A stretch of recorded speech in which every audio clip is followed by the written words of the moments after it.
Hey there, YouTube fam, how's it going? This round I would like to discuss the fours in the tarot, mainly the Four of Cups and the Four of Pentacles. Just a little bit of a discussion, if you will, if you don't mind. Maybe you've been seeing them here and there and you're like, what the heck? Let's get into it.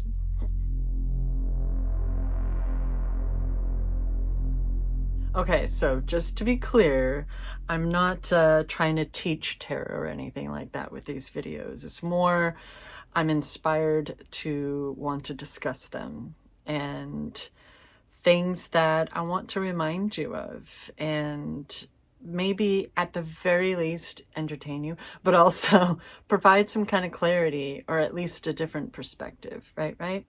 So when we see cards like the Four of Pentacles, one of the main words that tends to come up is apathy. But either way, with these particulars, we have people who are hyper-focused on particulars. Like with the Four of Cups, it's like, okay, well, I did A, B, C, so where's my X, Y, Z? What am I doing this for? You know what I mean? It's like doing something specifically for something, doing very specific affirmations, doing things in your home, in your... Kona, are you kidding me right now? She thought I was busy talking to you and I wasn't going to say anything about it. Anyway, moving on. Thank you for your patience. Cats, am I right? So... my favorite thing, if we want to do Kona.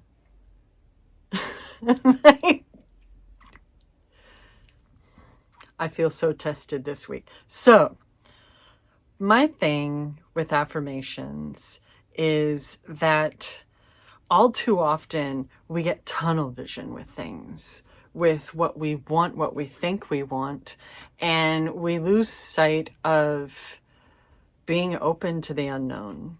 Being open to all possibilities. We cling to what it is that we think we want and that we think we have, right? And the problem with that is we're not leaving that elbow room. Whenever I'm doing tarot readings and these cards come up, I like to remind people, leave some elbow room for the universe to surprise you with 1,000 times better, right? Because as we're growing, as we're healing and transforming throughout our lives, our wants and needs are also changing and evolving, right? So maybe the reason why, if you're trying to bring a specific person to you and it hasn't happened, is because you actually wouldn't want them now if you were to meet them. It's different. You've changed, and therefore the playing field has changed. But like with the Four of Pentacles, it's like because the Pentacles, people tend to think of money, right? Even though that's earth, that's material realm, that's us, the earth, the trees, all of this. It's the things that we can hold, you know what I mean? And touch, and the things that we focus on and put our attention into, like the Eight of Pentacles, right? The things that we master. Whatever, right? And yet, like with the Four of Pentacles, I like to think of someone I used to know who every other summer likes to rebuild a new computer.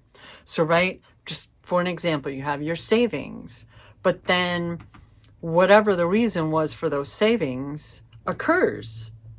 And now you no longer have the savings. Well, life is going to hashtag life still, isn't it? So say you have your nest egg or your savings in case of anything, right? Something, you blow a head gasket in your car or your engine, right? But then also your washing machine breaks, or a tree falls on your house. I live in the Pacific Northwest. I'm just giving examples. You gotta be careful about the things you say, all right? All right. Then what? You already used your savings on the head gasket shit, right? So if you're too busy clinging to what you think you need, to the amount of money that you need, to the ABC, because I want that XYZ, then probably really unhappy when it doesn't happen. Or you're probably really unhappy when it's like, well, crap, if I hadn't used that money on the thing, then I would still have it for other things. Or, you know, you could not cling and open yourself to even more abundance.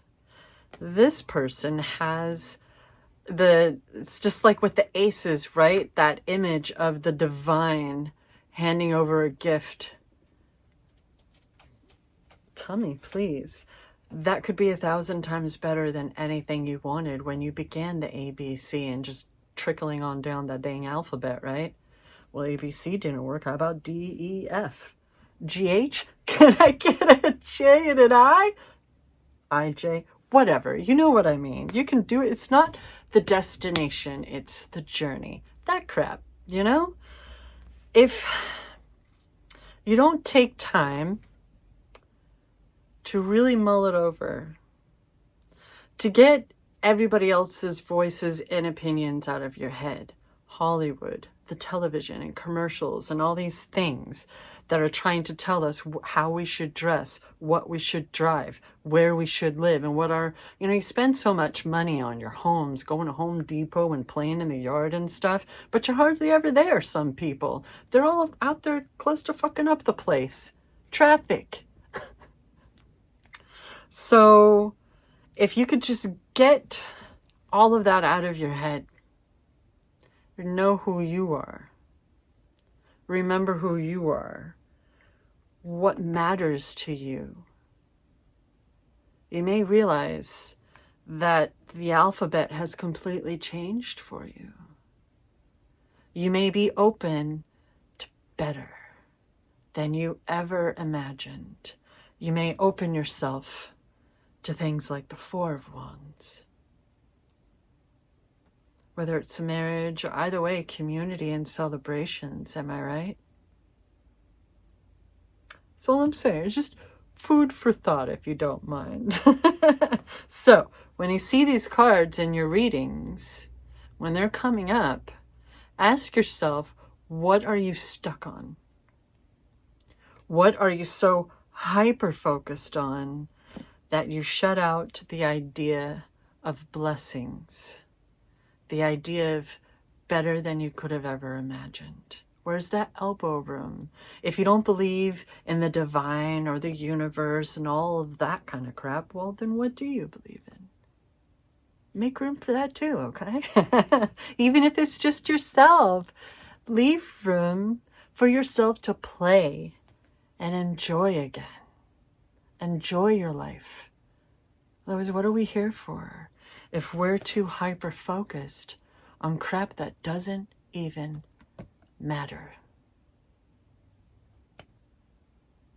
Food for thought, different perspective. That's all. Thank you so much for joining me this round. It's always a pleasure to see you. And always remember, I believe in you.